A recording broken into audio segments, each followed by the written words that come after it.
We are living in an anxious world. The pace, pressure, and chaos of modern life rarely give our nervous systems a chance to rest. In a world like this, resilience is an act of love. It allows us to show up for each other without being depleted, to respond rather than react. If the world is anxious, then as people of Providence, we must build resilience.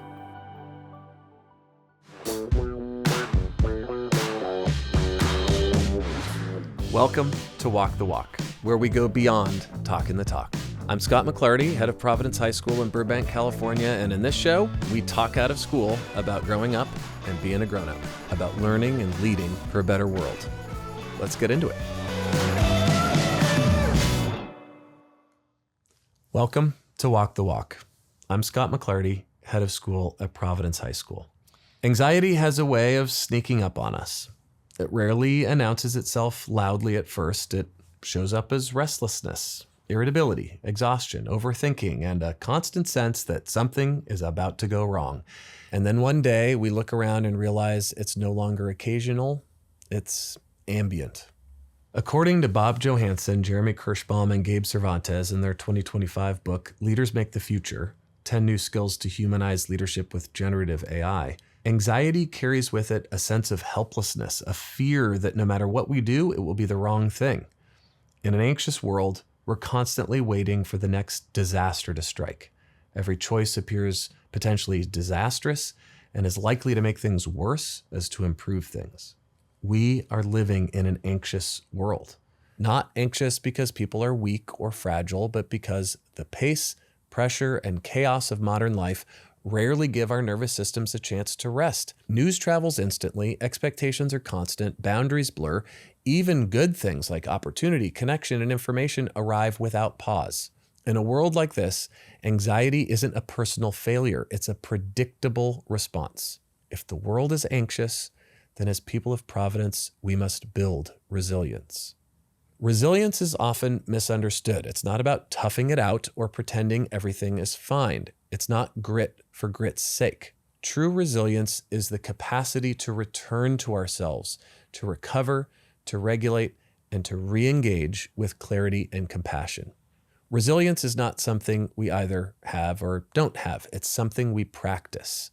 Research is clear on this point. Resilient people aren't those who experience less stress. They're the ones who learn how to move through stress without being consumed by it. Leadership scholars make a similar distinction.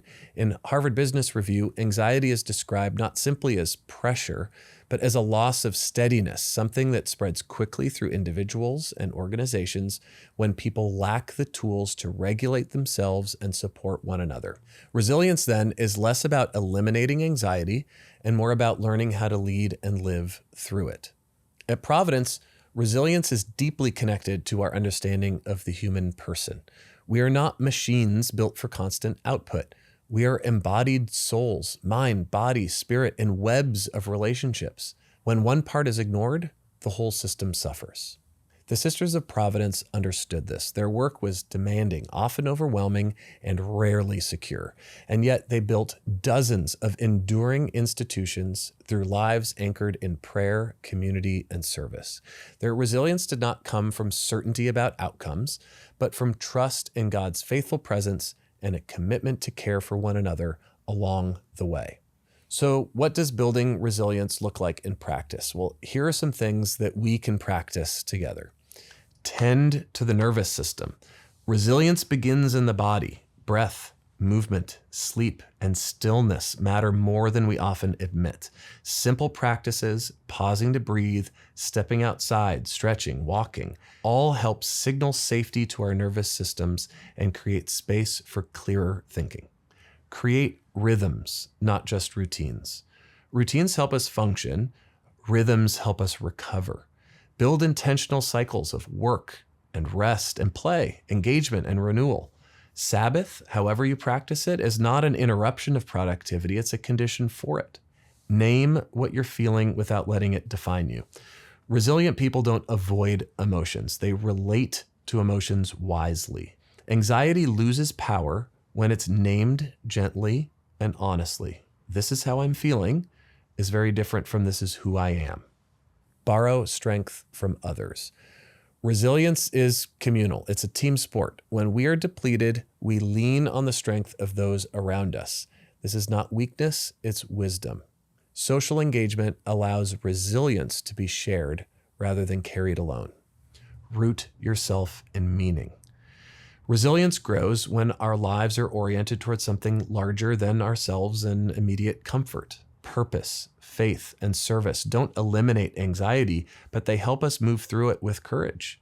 Meaning steadies us when circumstances don't. In an anxious world, resilience is an act of love. It allows us to show up for each other without being depleted, to respond rather than react, and to model for young people what it looks like to live with steadiness in unsteady times. We may not be able to calm the chaos of our time, but we can cultivate lives that are calm enough to meet it with grace. Thank you for walking the walk with me. See you next time. Thank you for joining me on Walk the Walk. Please support us by following, subscribing, and visiting us at providencehigh.org/walkthewalk, where you can sign up for our email list to join the conversation. Thanks again, and see you next time.